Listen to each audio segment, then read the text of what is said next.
نحمده ونستعينه ونعوذ بالله من شرور أنفسنا وسيئات أعمالنا من يهد الله فلا مضل له ومن يضلله فلا هادي له أشهد أن لا إله إلا الله وحده لا شريك له وأشهد أن سيدنا محمدا عبده ورسوله ولا نبي بعده اللهم صل وسلم على سيدنا محمد وعلى آله وأصحابه ومن والاه اللهم إنا نسألك خير هذا اليوم وبعده ونعوذ بك شر هذا اليوم وبعده بسم الله لا يضر مع اسمه شيء في الأرض ولا في السماء وهو السميع العليم بسم الله لا يضر مع اسمه شيء في الأرض ولا في السماء وهو السميع العليم بسم الله لا يضر مع اسمه شيء في الأرض ولا في السماء وهو السميع العليم رضينا بالله ربا وبالإسلام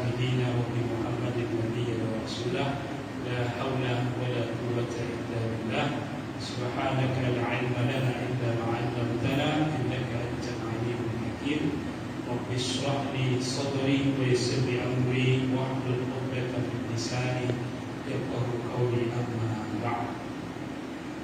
Yang kita hormati, kita muliakan para alim ulama, para guru kita, para masyayikh, para habaib, orang tua kita, bil khusus Pak Imam.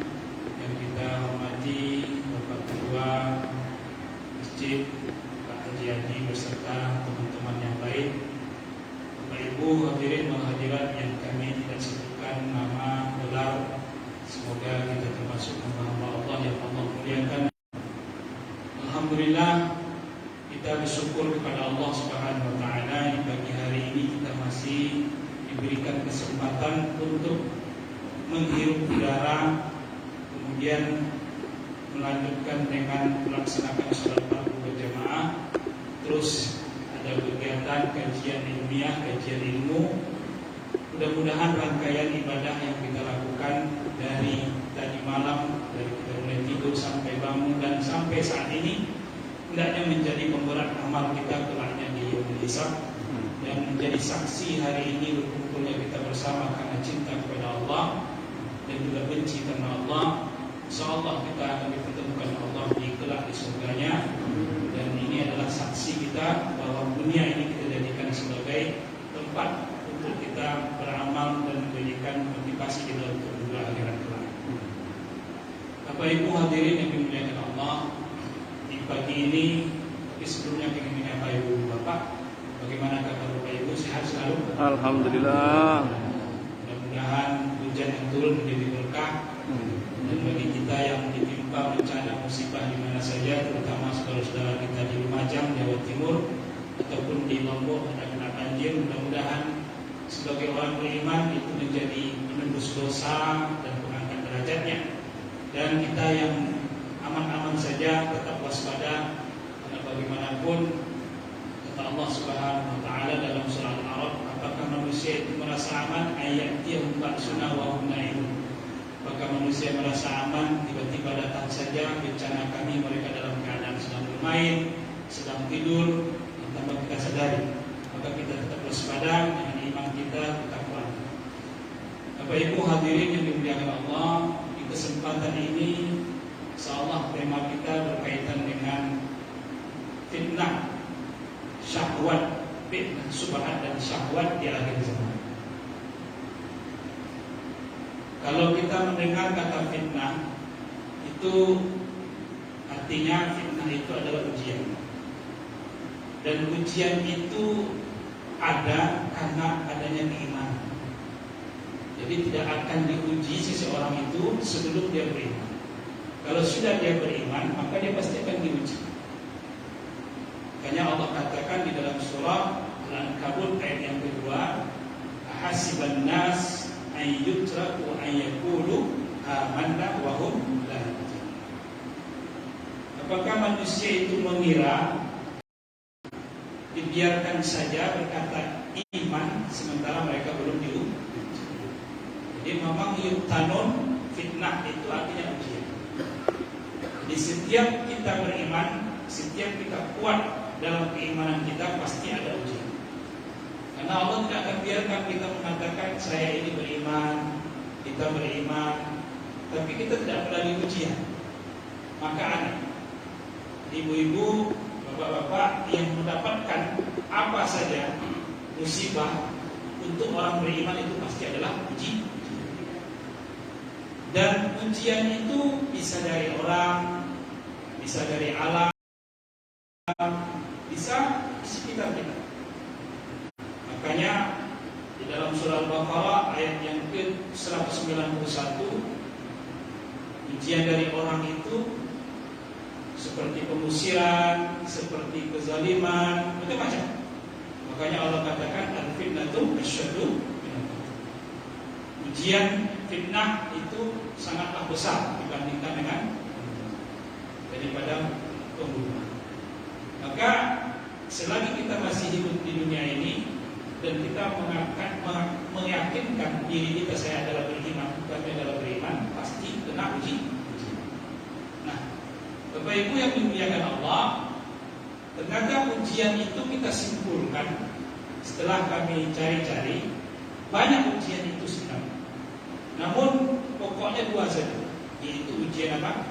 Fitnah syubhat, fitnah syahwat. Ini pasti kita hadapi. Dalam hadis yang diriwayatkan oleh Imam Muslim dari sahabat Nabi Abu Hurairah Allah meridainya, Rasulullah katakan, badiru bil a'mal fitanan kaqita'il laili muslim yusbihu bihi ar-rajulu mu'minan wa yumsi kafiran aw yumsi mu'minan wa yusbihu kafiran yabi'u dinahu bi'aradin minad dunya. Bergegaslah kamu untuk mempersiapkan dirimu dengan amal, ilmu dan amal, karena ilmu harus dibarengi dengan amal. Sebelum datang fitnah, fitnah itu datang kepada kita tidak mesti keluar rumah, di dalam rumah juga ada fitnah. Kita santai-santai, fitnah itu akan datang. Dan fitnah itu datang seperti kita al-laili muslim, gelapnya malam. Jadi kalau kita tidak punya cahaya, kita tidak punya pegangan, maka akan masuk ke fitnah itu. Seperti apa gambarannya fitnah itu? Yusbihur rajulu mu'minan, pagi harinya orang itu bisa beriman, sorenya bisa menjadi kafir. Kafir ini bisa akidah, bisa nikmat, kufur nikmat atau kafir akidah. Atau sebaliknya, paginya, sorenya dia beriman, paginya kafir. Itu kenapa? Yabi'u aydinahu bi'aradin minad dunya. Karena mereka ini menjual agamanya dengan tawaran-tawaran dunia. Bapak Ibu yang dimuliakan Allah, dari hadis Rasulullah ini kita bisa menyimpulkan bahwasanya fitnah itu pasti datang kepada kita. Dan datangnya gelap. Maka kita perlu apa? Penerang, agar kita tidak jatuh ke lubang, agar kita tidak terjerumus ke dalam. Karena saking dahsyatnya fitnah itu, orang itu bisa berubah-ubah satu saat. Saking cepatnya perubahan. Pagi beriman, sore, atau sorenya beriman, paginya kan. Itu saking cepatnya. Itu menunjukkan saking cepatnya dahsyatnya fitnah itu sekarang. Nah, fitnah itu kata para ulama yang zaman sekarang ini kita simpulkan dulu, fitnah syubhat dan fitnah syahwat. Bapak Ibu yang dimuliakan Allah, fitnah syubhat ini Rasulullah SAW sudah tegaskan di dalam hadis sahih bukan oleh Imam Bukhari dan Muslim dari sahabat Nabi Nu'man bin Bashir Allah meridainya, innal halala bayyin wa innal harama bayyin wa umuru bainahuma mustabahat. Sesungguhnya yang halal itu jelas, yang haram itu jelas, dan perkara di antara kedua yang halal itu namanya perkara syubhat. Faman ittaqa bis-syubhat, siapa yang mampu menjaga dirinya dari syubhat, istabra'a li dinihi wa 'irdihi, maka dia akan mampu menjaga agama dan kewibawaan.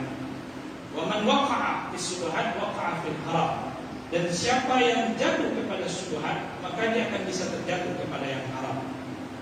Wa la ya'lamuhunna katsirun minan nas. Dan perkara yang syubhat ini tidak banyak diketahui oleh manusia. Karena perkaranya syubhat. Kalau yang halal jelas halal, kalau yang haram jelas haramnya. Perkara yang syubhat banyak yang tidak diketahui oleh manusia. Dan Rasulullah SAW memberikan suatu batasan dalam syubhat ini, yaitu apa? Likulli malikin hima. Bagi seorang penguasa itu ada batas larangannya. Maka dikhawatirkan nanti seorang pengembala hewan itu menghampiri batas larangan tersebut dan seolah-olah menganggap itu adalah biasa saja. Maka ternaknya pun memakan batas larangan itu. Gitu ya. Maka batas larangan Allah itu juga ada. Maharimu, segala yang diharamkan. Segala yang diharamkannya itu sudah jelas. Tapi ada yang kita menghampirinya. Menghampirinya itu tadi yang syubhat. Maka kalau kita masuk ke larangan ini, maka waqa'a fil haram. Kita akan jatuh kepada yang haram. Karena kadang kita tidak tahu batas itu. Dan kita anggap masih halal saja. Kita anggap masih halal ini yang disebut dengan apa? Syubhat. Maka kata Rasulullah, anna fil jasad mudghah, di dalam tubuh manusia ini ada segumpal daging. Kalau ini baik, maka baiklah seluruhnya. Kalau ini buruk, maka buruklah seluruhnya. Ala wahyaqah. Itulah dia. Bapak Ibu hadirin yang dimuliakan Allah Subhanahu wa taala, fitnah syubhat ini kalau dalam muamalah gitu ya. Kadang-kadang kita bermuamalah dan kita anggap itu biasa saja. Makanya kalau Imam Syafi'i itu kalau dalam muamalah itu harus jelas akadnya.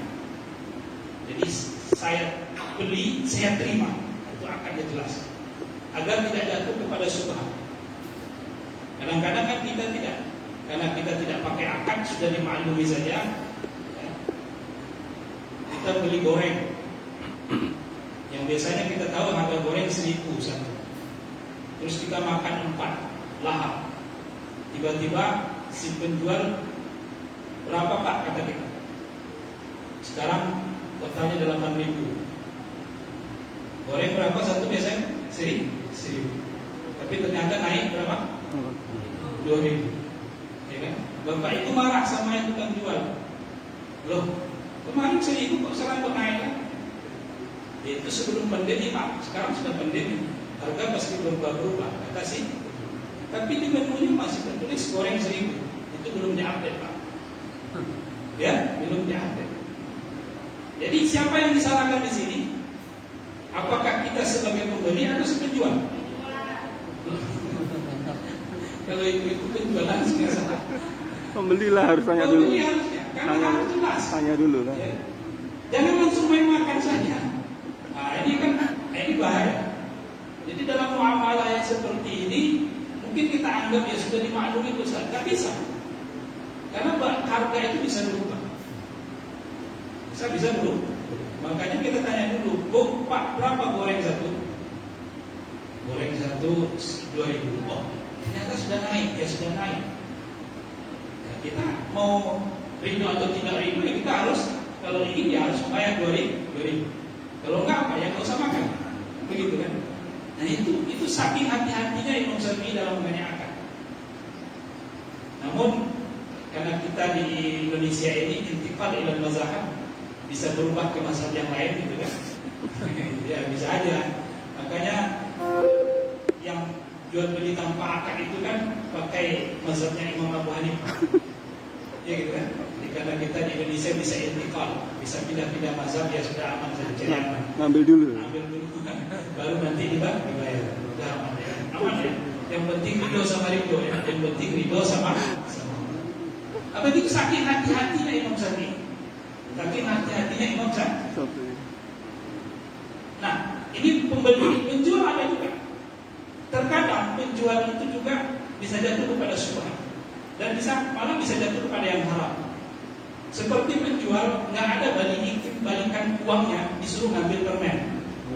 Kan gitu ya? Ya ambil permen satu saja lah.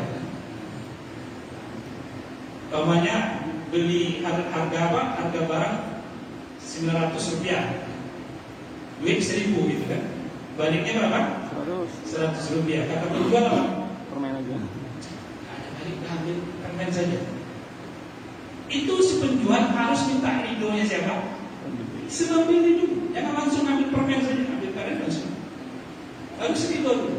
Bapak ridho dengan permen ini, ibu ridho dengan permen ini, ridho. Baru kasih permen. Tapi ya sudah, karena kita saling memaklumi.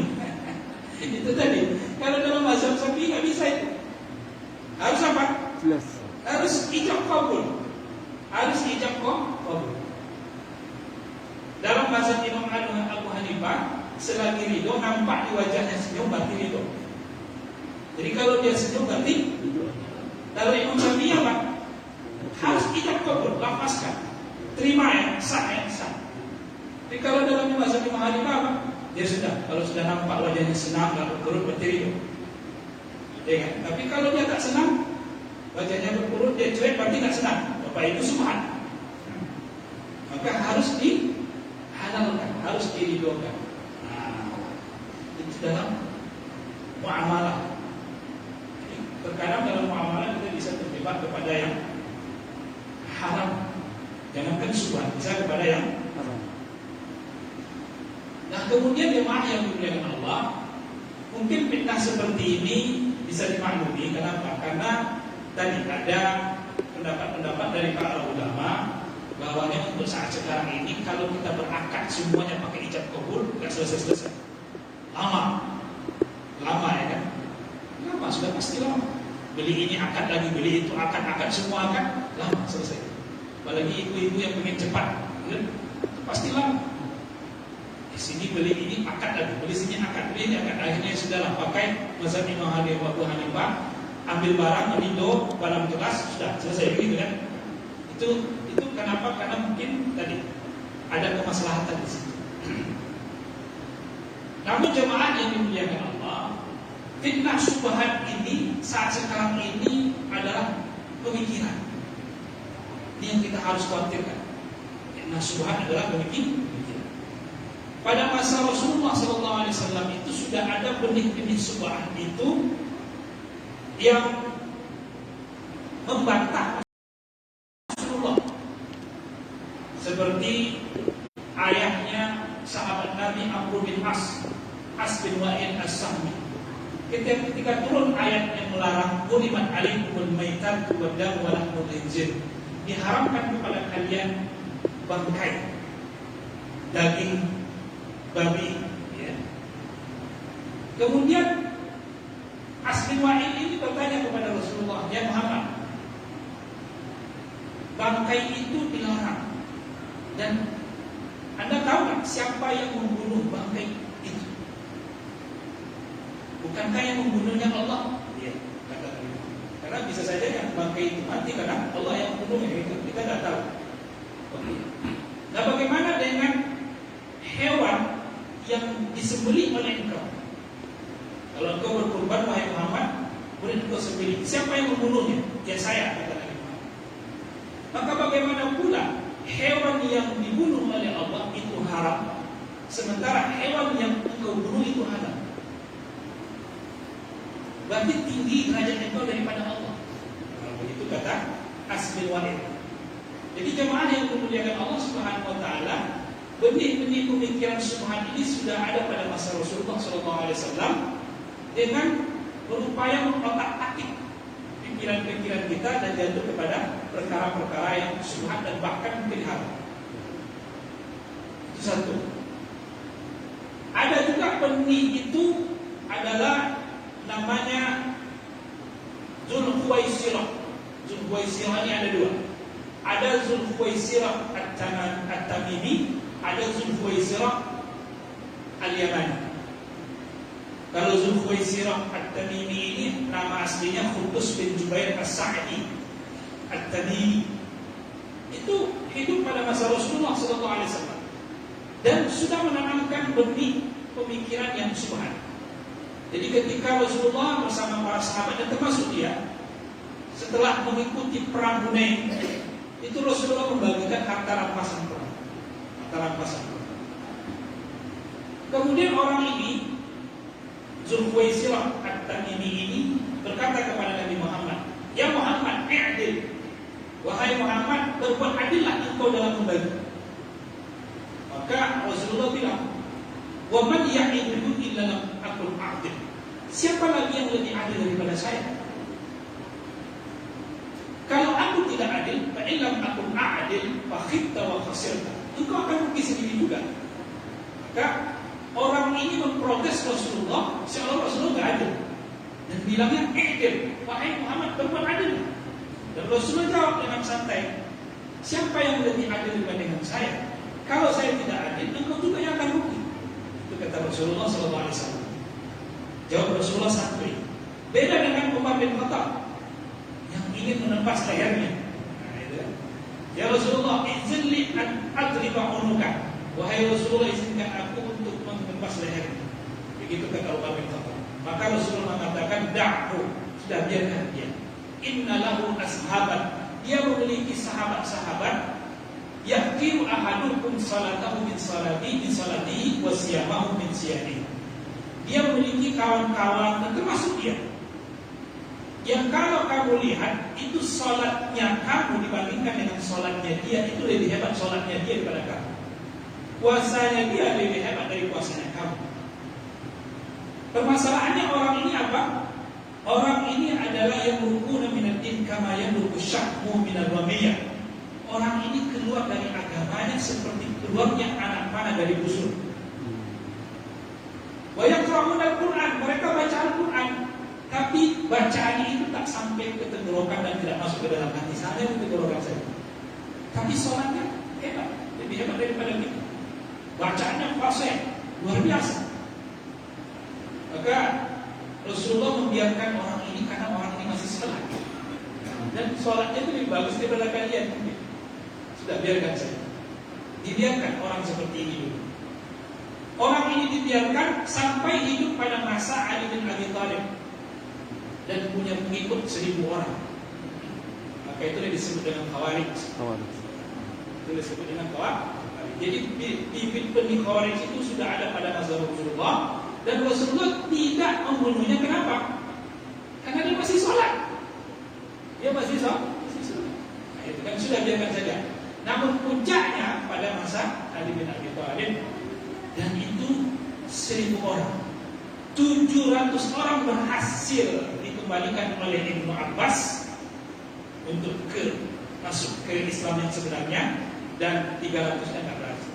Nah, inilah yang menjadi terus pemikiran-pemikiran mereka sampai sekarang. Itu disebut dengan pemikiran apa namanya? Khawarij.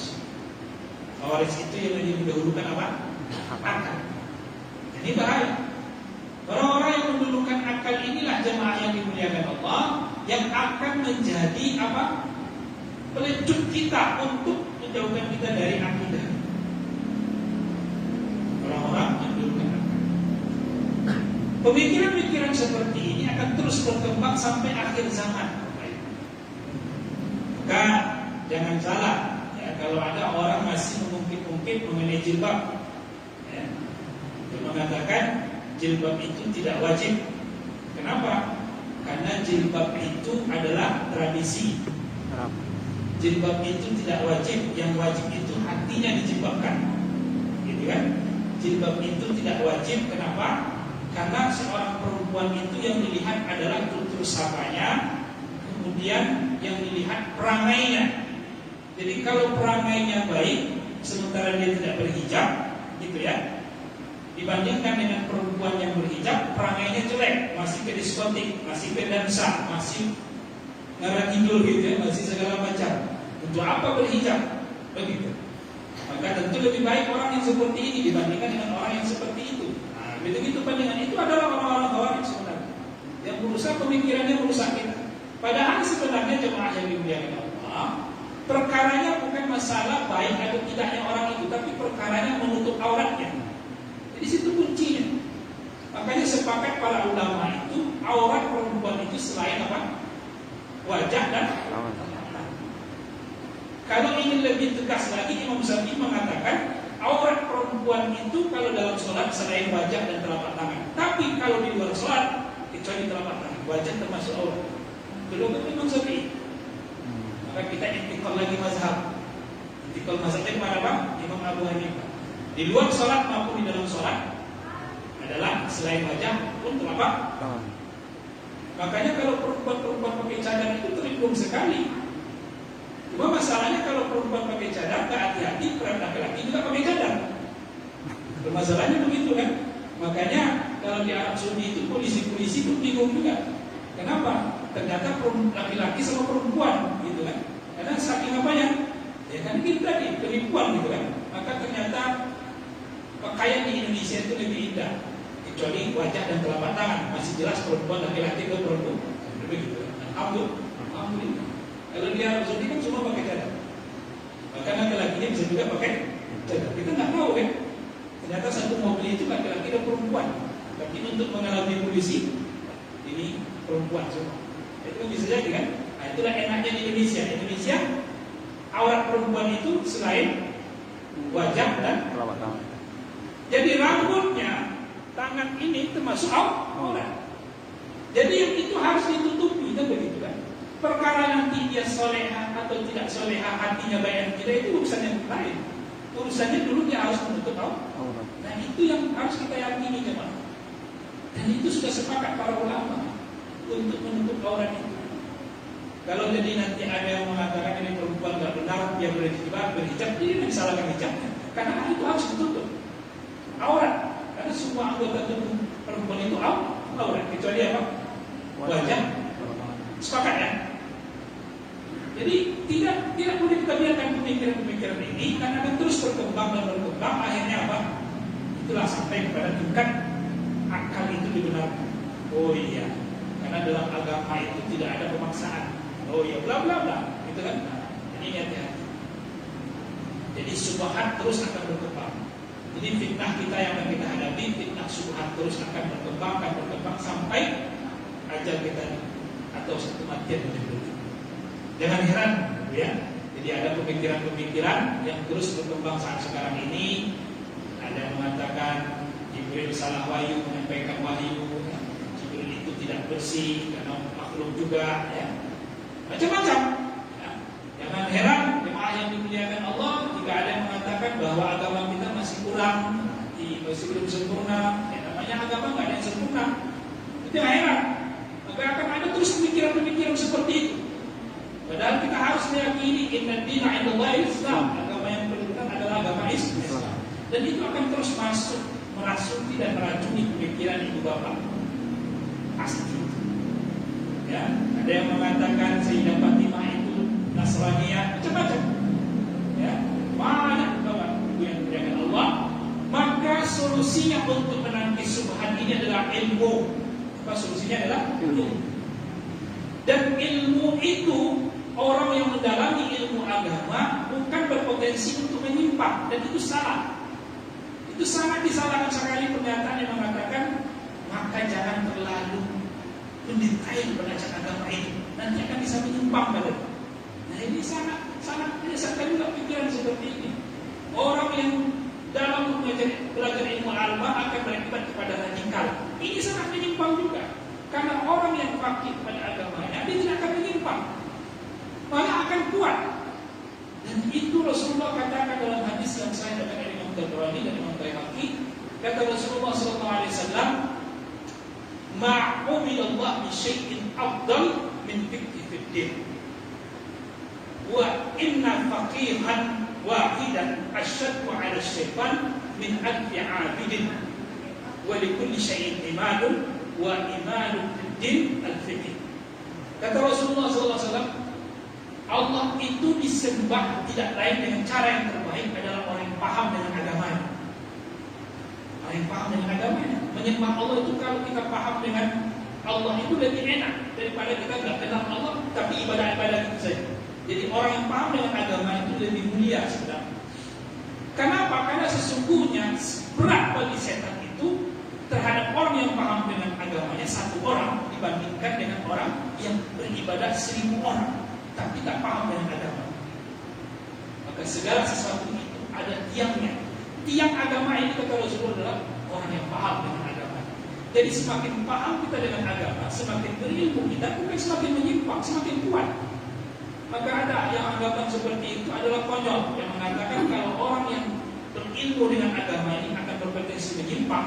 Nah, ini salah. Namun jika ada menyimpang, ya jangan disalahkan ilmunya, salahkan orangnya. Dan Rasulullah sudah mewanti, dan Rasulullah yang Ka'ab, sahabat Nabi pernah mewanti, ada nanti ya'ti ala zaman ulama, datang pada masa manusia ulama-ulama yuzahidun nas wa la yazhadun. Mereka ini menyuruh orang untuk berzuhud, tapi dia nggak zuhud. Jadi disalahkan yang orangnya, bukan ilmunya. Nah, ilmunya harus itu bermanfaat bagi dia, gitu. Wa yukhawifun nas wa la yakhafun. Dia menakut-nakuti manusia, tapi dia sendiri nggak takut. Itu masalahnya sudah ada. Gitu. Jadi yang disalahkan itu jangan agamanya, salahkan apa? Orangnya. Jadi kerjanya apa? Yaqrubunal aghniya dunal fuqara. Jadi suka datang kepada pejabat, suka datang kepada orang-orang kaya. Kalau ada orang fakir dicuekan. Nah, ini orang-orang ini sudah ada masalahnya. Ya kan? Wa yatakallamuna bi alsinatihim wa yabi'unahum bi alsinatihim. Jadi mereka mencari uang itu dengan lisan-lisan mereka. Itu kata Ka'ab. Itu bisa kita temukan asar ini dalam kitab Ihya Ulumuddin yang ditulis oleh Imam Ghazali. Jadi jamaah, orang berilmu itu sangat mulia. Tapi kalau ada orang tidak mengamalkan ilmunya, ini yang kualan. Jadi yang bukan disalahkan bukan ilmunya, tapi salahkan orang yang tidak mengamalkan ilmunya. Maka kan ada pertanyaan begitu kan, ada karyawan-karyawan Bapak Ibu, dia saja berilmu tergelincir Pak Ustaz, apalagi karyawan kamu. Tidak, semakin berilmu harus semakin takut kepada Allah dan semakin kuat imannya, kan begitu harusnya. Begitu. Jadi jemaah yang memuliakan Allah, tetaplah untuk membentengi diri kita dari subhat-subhat ini adalah dengan ngaji terus dalam terus. Ini fitnah yang pertama, fitnah apa namanya? Subhat. Apakah manusia kita akan aman terus? Enggak, kita akan tetap diuji. Ada ujian kita yang hampir kepada kita yang namanya fitnah subhat, fitnah syahwat, ujian syahwat, dan cepat datangnya dan gelap. Maka kalau kita tidak punya senter, tak punya penerang, kita akan jatuh. Dan Rasulullah SAW sudah ingatkan dalam hadis, sayati 'alan nasi zamanun himmatuhum dunuhum wa syarafuhum mata'uhum. Datang kepada manusia itu masa di mana orientasi mereka, cita-cita mereka, keinginan mereka hanya untuk perut saja. Gitu ya. Wa syarafuhum mata'uhum, dan kemuliaan mereka itu benda-benda mereka. Jemaah yang dimuliakan Allah, fitnah syahwat ini adalah kita, ya. Dan ini mohon maaf, bukan kita ingin mematah-matahkan semangat orang untuk berjual. Kadang-kadang kita membeli sesuatu itu tidak sesuai kebutuhan, tapi hanya keinginan saja. Nah, ini bahaya. Karena sekarang apa-apa serba mudah. Kita tidak mesti pergi ke sana, tapi bisa COD. Beli, tapi bayarnya kan gampang kan itu ya. Dan ada aplikasinya. Sambil duduk, sambil terlentang, golek-golek di kamar gitu kan, buka aplikasi, pesanlah. Pesan, bayarnya nanti. Pas nyampe ke rumah, heran, loh saya nggak pesan ini. Kenapa Pak? Ini kan Bapak yang pesan ini alamatnya. Saya nggak pesan ini. Itulah tadi. Ada keinginan tapi tidak ada kebutuhan. Beli-beli gitu saja. Ini fitnah syahwat. Maka silakan dicek ya. Kadang-kadang kita itu dengan fitnah syahwat seperti ini tergiurnya, karena memang semuanya ada diskon besar-besaran.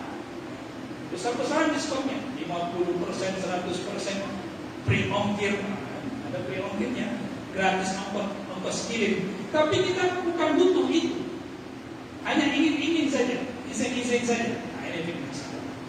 Dan apalagi berkaitan dengan apa tadi? Perut, pasti perut. Semua bisa dapat kita pesan melalui apa? Ya, melalui online pun bisa, ya kan? Mau sate padang, klik, langsung datang. PayPal, bayarnya pun bisa pakai digital. Jadi semua serba mudah, serba gampang. Kalau untuk sesuai kebutuhan tidak ada masalah sih sebenarnya. Nah ini kalau tidak sesuai kebutuhan, inilah yang akan terjadi apa? Semuanya kita ikuti. Nah ini fitnah syahwat. Ini sangat luar biasa ini fitnah syahwat. Ya. Jadi ibu-ibu, bapak-bapak yang dimuliakan Allah, belum lagi fitnah kemaluan, ya kan? Fitnah kemaluan sudah pasti ada. Fitnah yang sangat luar biasa juga. Makanya enggak.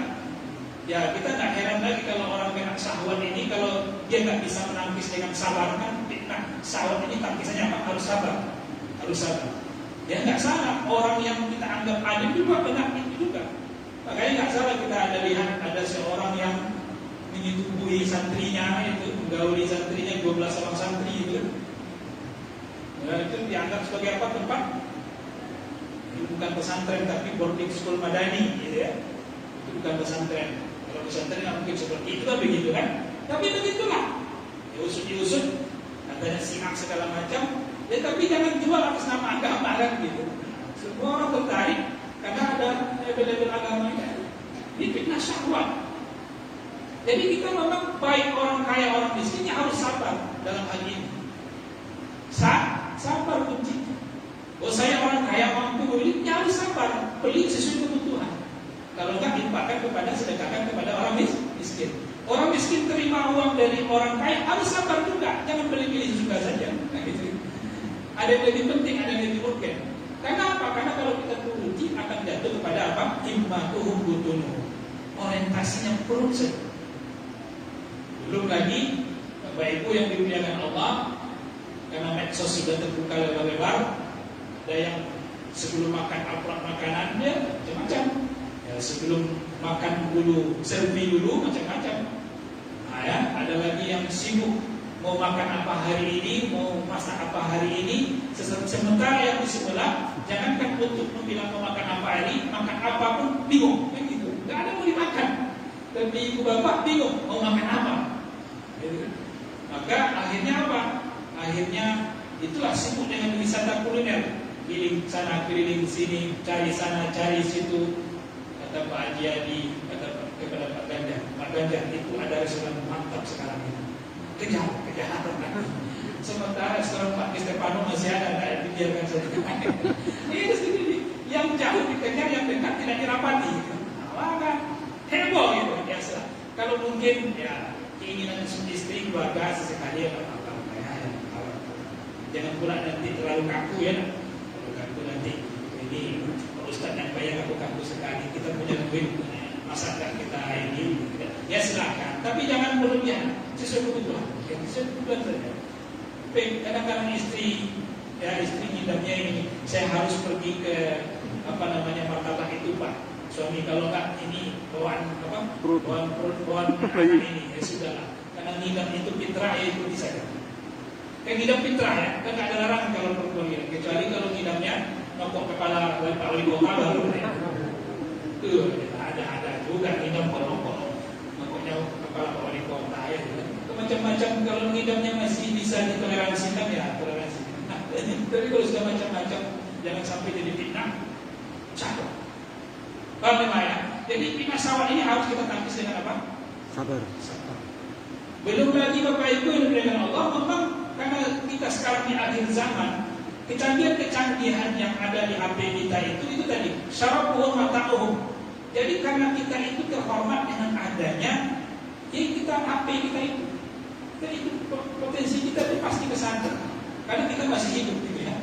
Situ. Makanya kalian jangan salah, kita punya HP keren. Nah, saking kerennya fiturnya juga keren.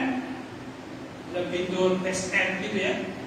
Jadi kalau ingin berubah wajah jadi tua jadi muda kembali, jadi yang muda tua gitu kan, itu kerja-kerjaan kita itu, ya kan? Yang umur 20 tahun, yang umur 20 tahun jadi umur 80 tahun, macam-macam. Jadi kalau kita nggak hati-hati, ini akan habis waktu kita di sini. Tapi kalau mungkin ya kita sekedar mungkin ingin lihat saja, tapi nggak mendalami ya nggak apa-apa lah. Karena memang Rasulullah mengingatkan kita aksal ahli jannah al-balghu. Banyak penduduk surga itu orang yang masa bodoh sebenarnya. Jadi dia tahu tentang kecanggihan tapi dia cuek-cuek saja. Nah, Itu banyak penduduk surga seperti itu. Karena kalau dia ikut selalu di situ, artinya nanti nggak bisa menjaga hatinya. Nah itu. Makanya Bapak Ibu yang dimuliakan Allah, kalau sesuai kebutuhannya nggak ada masalah sebenarnya. Memang kita di situ dibutuhkan, pekerjaan kita di situ ya silakan saja. Tapi kalau tidak, berhati-hati. Karena fitnah syahwat terus akan masuk dan masuk, walaupun kita ada di rumah. Jadi orang untuk terfitnah itu tidak mesti keluar lagi sekarang. Di rumah bisa terfitnah. Tapi kalau bisa sabar itu artinya tahan. Jari jemari itu tahan. Bisa nggak tahannya? Itu yang harus kita manage. Itu yang harus kita kelola. Baik, tahan. HP itu pasti tidak akan bisa tinggal di tangan kita itu, walaupun 1 menit atau 1 detik. Betul ya? Sampai tidur pun pegang HP ya. Betul nggak? Tahu di depan HP begitu kan? Seperti itu. Nggak bisa akan tinggal ya. Tapi silakan. Kalau nggak bisa tinggal merasa nyaman dengan HP itu silakan saja. Karena memang itu kesenangan kita. Tapi tahan. Tahan itu apa? Kita butuhkan saat memang kita butuhkan. Nah, itu penting. Jadi tidak, Bapak Ibu dimuliakan Allah, HP itu memang ada di tangan. Sudah ada diatur alarm untuk bangun tahajud. Mantap memang, bagus tujuannya itu. Tapi pas dibangunkan oleh alarm yang bangun, tapi update status. Bukan sholat tahajud. Nah ini juga ada. Jadi memang luar biasa. Mudah-mudahan kita yang ada di sini, ya, mudah-mudahan terselamatkan lah ya dari fitnah syubhat fitnah syar'i. Wallahu a'lam bishawab. Karena waktu juga batasi kita, mungkin ada pertanyaan dari itu, Bapak silakan. Betul.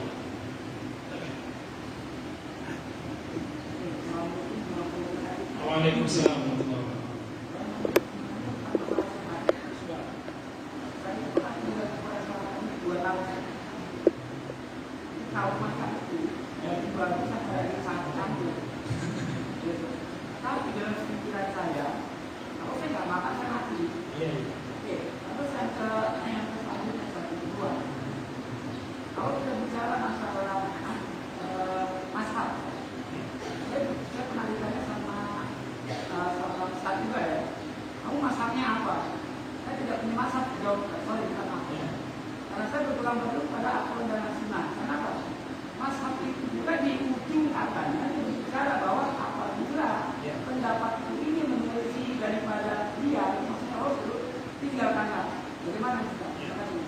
Terima kasih Pak. Alhamdulillah ala kulli halin atas pertanyaan.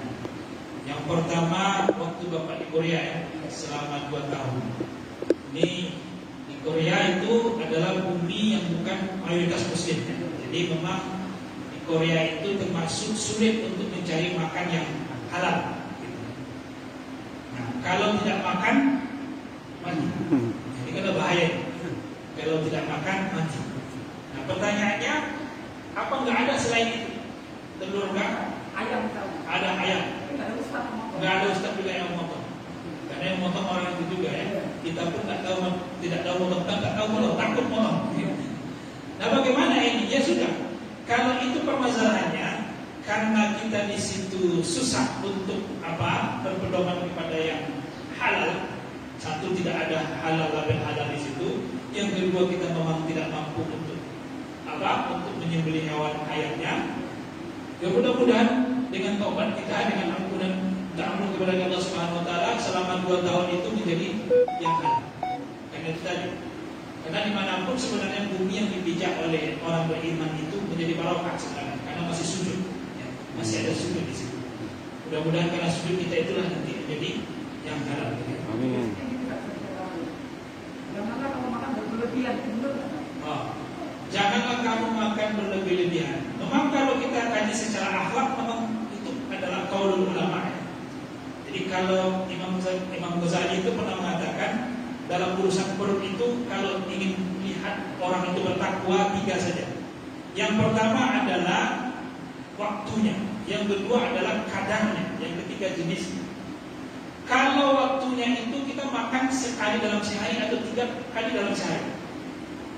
Pertanyaan, Bapak Ibu kalau makan 3 kali dalam sehari atau sekali dalam sehari? 3 kali. 3 kali. Oke, 3 kali ya. Kita lihat 3 kalinya itu kadarnya. Kadarnya apakah sekali itu tambuh 5 atau tambuh C? Iya. kalaupun 3 kali makan dalam sehari, maka perhatikan kadarnya. Kadarnya itu apa? Jangan lebih dari 1/3. Usahakan 1/3 untuk makan, 1/3 untuk minum, dan 1/3 untuk nafas. Tapi semuanya diambil dari makan itu. Minum pun diambil untuk makan, yang nafas pun diambil untuk makan. Ini permasalahannya, kadarnya tadi. Ini kalau kadarnya boleh 3 kali, tapi yang kadarnya, ya kan? Nah, yang ketiga perhatikan jenisnya, jenis makanannya. Kita nggak pilih-pilih. Sudah apa yang ada dimakan. Nah, itu harus. Jadi kadang-kadang kalau nggak dendeng batoko nggak makan dia. Kalau nggak dendeng telur nggak makan dia. Kalau nggak itu nggak makan dia. Kalau ikannya harus bawal, tidak mau ikan tongkol. Nah, ini kan bahaya ya. Jadi lihat jenis. Nah, ini kalau melihat orang bertakwa itu dalam makanan yang 3 itu. Waktunya, kadarnya, jenis. Ini perkataan para ulama. Tapi kalaupun berlebihan, maka kalau berlebihan ini memang akibatnya kepada apa? Kenyang kita, susah menerima ilmu. Itu masalahnya di situ. Jadi kalau kayak gitu udah berat. Sholat 5 waktu ke masjid pun berat. Kenapa? Sudah kenyang pun susah untuk melangkah. Harusnya apa? Tergolek dan tidur. Dan akhirnya mengandalkan firman Allah, wa min ayatihi ja'ala manamakum bil-laili wan-nahar. Di antara kebesaran Allah, Allah jadikan tidur kalian waktu siang dan malam. Maka tidur jadinya ibadah daripada maksiat. Nah, begitu jadinya kan? Karena sudah kenyang pasti akan tidur. Yang kedua apa tadi Pak? Mazhab. Jadi mazhab itu ya kita akui 4 imam mazhab dalam fikih ya. Semuanya pasti sumbernya Al-Quran dan hadis. Pasti itu. Kalau tidak bersumber Al-Quran dan hadis ya kita pasti tidak terima. Kenapa? Karena memang imam mazhab juga manusia, sama seperti kita. Dan level manusianya tentu berbeda dengan kita. Karena memang imam mazhab itu sudah mumpuni hafal hadis. Hadisnya bukan satu hadis. Antum kan hafal hadisnya inamal a'malu binniyat saja. Itu aja, itu sebulan-bulan ya. Ini kan hafal hadisnya sudah ribuan, ratusan ribu. Al-Quran sudah tahu arti makna tadabburnya dan tafsir-tafsirnya. Ini imam mazhab. Memang betul setiap perkataan imam mazhab itu seperti disampaikan oleh Imam Syafi'i, jika itu berselisih dari Al-Quran hadis tinggalkan. Itu memang betul. Karena memang tidak cocok dan itu tinggalkan. Tapi tidak mungkin imam mazhab itu berselisih Al-Quran dan hadis. Makanya karena kita nggak mampu ke sana mendalami Al-Quran dan hadis, kita ngikutnya kepada siapa? Salah satu imam mazhab itu. Dan jangan fanatik. Kenapa? Karena bisa saja satu imam mazhab berbeda dengan imam mazhab yang lain. Begitu. Permasalahan kita itu kan tidak sepakat yang sudah disepakati. Kalau yang sudah diperselisihkan tidak sepakat itu wajar. Tapi yang sudah disepakati oleh para ulama tidak kita sepakati. Itu permasalahan kita di situ. Ulama sudah sepakat bahwasanya batas aurat perempuan itu adalah selain wajah, ya sudah, jangan cari celah lagi, itu disepakati. Nah, itu contoh. Ini kita tidak ulama, kita orang biasa, orang sok-sok lebih dari ulama, bikin mazhab sendiri. Nah, ini bahayanya. Makanya ada dengan Allah, kalau ada orang tidak bermazhab, kalau sudah mumpuni dia, ya silakan saja. Tapi kalau dia belum mumpuni, hati-hati, kita gak bisa dari Al-Quran hadis sendiri. Sementara hadis yang kita hafal hanya dari apa? Satu saja. Itu pun diulang-ulang ya.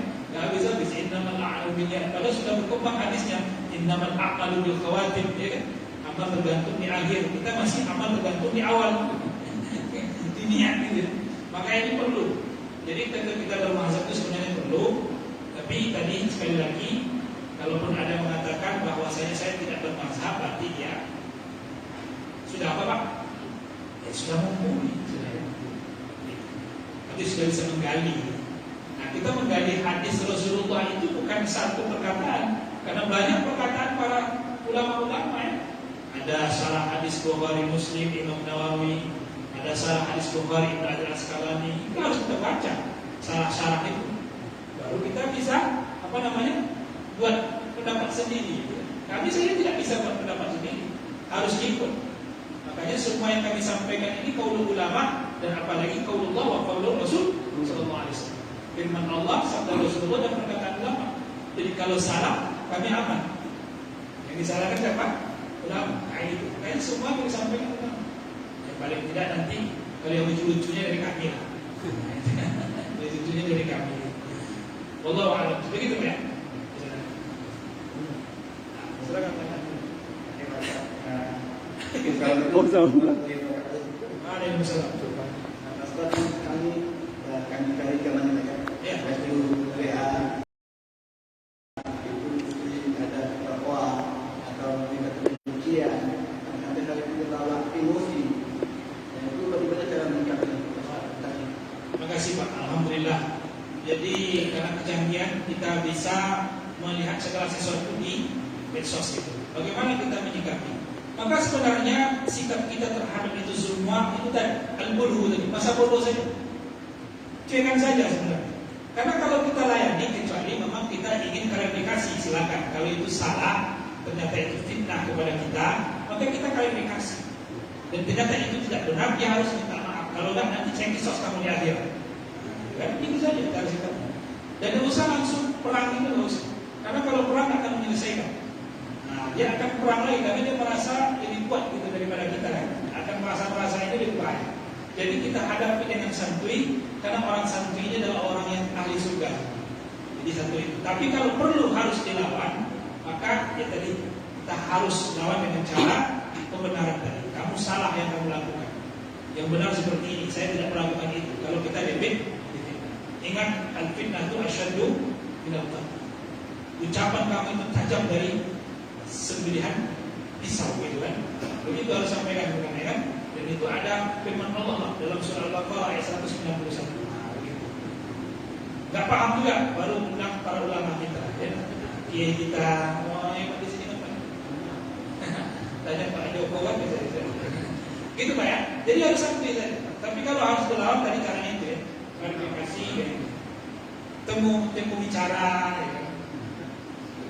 Gak usah debat-debat di medsos, akan selesai. Karena pengikutnya ada juga di medsos itu. Antum ada pengikutnya, ada pengikut perang. Akhirnya pengikut perang. Udah selesai, nggak akan ada. Selesai apa kita ketakwaan kita habis ini. Nah, ini untuk menunggu takwa itu ujian. Karena antara di dunia ini kan tidak akan jauh dari hak dan batil. Ada Fir'aun, ada Musa gitu kan. Ada Ibrahim, ada Namrud, ada Nabi Muhammad, ada Abu Jahal, ada aku, ada kau kan begitu. Ya, bedanya aku dan kau itu pasti ada. Nah, itu aja sebenarnya itu kan. Jadi sudah santai aja Pak. Santai. Bisa santai ya. Sabar. Ya Pak Ustadz. Assalamualaikum warahmatullahi wabarakatuh. Waalaikumsalam. Ini Pak Ustadz tentang aplikasi jual beli Pak Ustadz.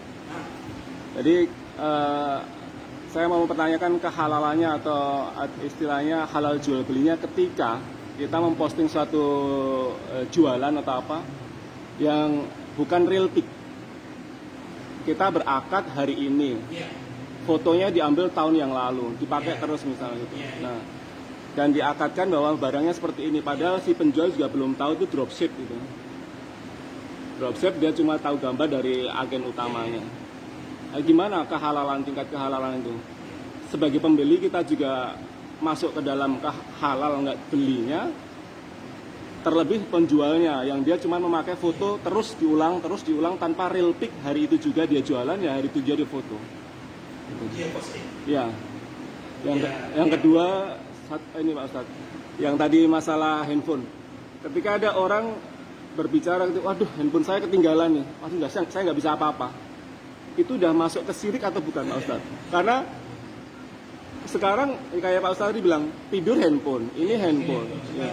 Sekarang sekelas Al-Quran aja di handphone ada. Jadi sekarang orang bawa Al-Quran kecil nggak ada lagi, handphone aja sekarang. Nah, kalau nggak bawa handphone, waduh nggak bisa ngaji nih, handphonenya ketinggalan. Gimana Pak Ustadz? Pakai syirik tidak? Iya. Waalaikumsalam. Terima kasih Pak. Nah, yang pertama tentang jual beli online. Jual beli online itu sah. Kenapa? Karena akadnya ada. Jual beli antara pembeli dengan penjual. Dan memang syarat jual beli itu kalau online itu adalah barangnya harus jelas. Karena barang yang tidak nampak, maka harus real picture gitu ya. Harus gambarnya pasti. Jadi kalau gambarnya tidak pasti, maka ini bisa haram. Artinya itu mencong, goror gitu kan. Goror itu nggak boleh dalam jual beli. Walaupun ridho kita sama ridho, foto, tapi jangan sampai keriduan orang itu kita apakan karena ada gambarnya tidak asli, bukan real kita. Bisa saja gambar sudah berubah macam kabur segala macam, maka harus real, harus nyata, walaupun mungkin sekadar gambar, tapi gambarnya harus update. Maka syarat jual beli seperti ini sah walaupun online, walaupun bayarnya COD juga tetap sah. Karena juga di akadnya sudah jelas gambarnya itu satu. Yang kedua, apakah syirik kalau kita umpamanya hidupku kalau nggak bawa HP itu saya merasa nggak nyaman? Itu tidak syirik, tidak syirik. Kenapa? Karena selagi dia mengatakan la ilaha illallah Muhammadur Rasulullah tidak syirik. Tapi kalau la ilaha illallah dan Muhammad Rasulullah sudah digantikan la ilaha illallah HP, itu baru syirik.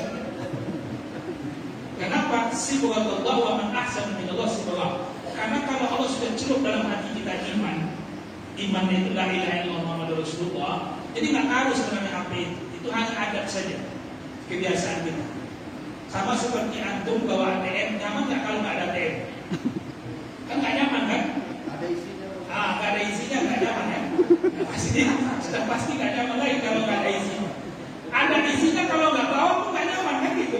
Jadi apakah orang yang pakai ATM kemana-mana itu nggak nyaman? Syirik? Tidak syirik. Karena pada masih la ilaha illallah, masih sujud, nggak ada masalah seperti itu. Tapi memang kalau di tingkat tasawuf, kalau orang bergantung dengan dunia itu biasanya sujudnya kurang kan begitu. Itu seperti tingkat tasawufnya. Tapi kalau syirik tidak syirik. Untuk kadar orang awam ya. Tapi kalau kadarnya orang wakaf itu dia apa tasawuf, itu bisa menghalangi dia wasil kepada Allah Subhanahu wa taala sampai kepada Allah. Itu level-levelnya ada. Itu kajian-kajiannya dia ada. Allah Siap. Gitu ya. Ada benda pertanyaan lagi? Ada? Nanti aja Pak. Demikian Bapak Ibu yang dimuliakan Allah. Jadi mudah-mudahan jelas ya, clear ya apa yang kami sampaikan. Tanpa perlu mengurangi rasa hormat kepada Bapak Ibu semua, bahwasanya apa yang kami sampaikan ini bukan berdasarkan hawa nafsu, tapi ini adalah ucapan-ucapan para ulama kita, kata para ulama kita, dan termasuk hadis Rasulullah pada yang disampaikan tadi dan qaulullah firman Allah. Sekali lagi fitnah yang kita hadapi itu sudah pasti dua ini di akhir zaman, syubhat dan syahwat. Syubhat bisa pemikiran dan syahwat bisa berkaitan dengan perut dan kemaluan. Mudah-mudahan Allah jaga kita, jauhkan kita dari fitnah ini semua dengan ketakwaan dan Allah SWT kita. Semoga bermanfaat apa yang kami sampaikan dan mudah-mudahan Allah ridhoi apa yang kita lakukan. Al-Azimiyah Salihah Al-Fatihah.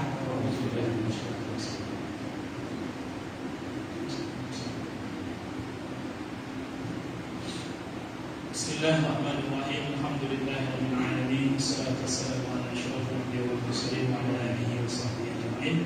Allahumma ighfir lana dhunubana wa liwalidayna warhamhuma kama rabbayana shighara. Allahumma ighfir lil mu'minina wal mu'minat wal muslimina wal muslimat al-ahya'i minhum wal amwat.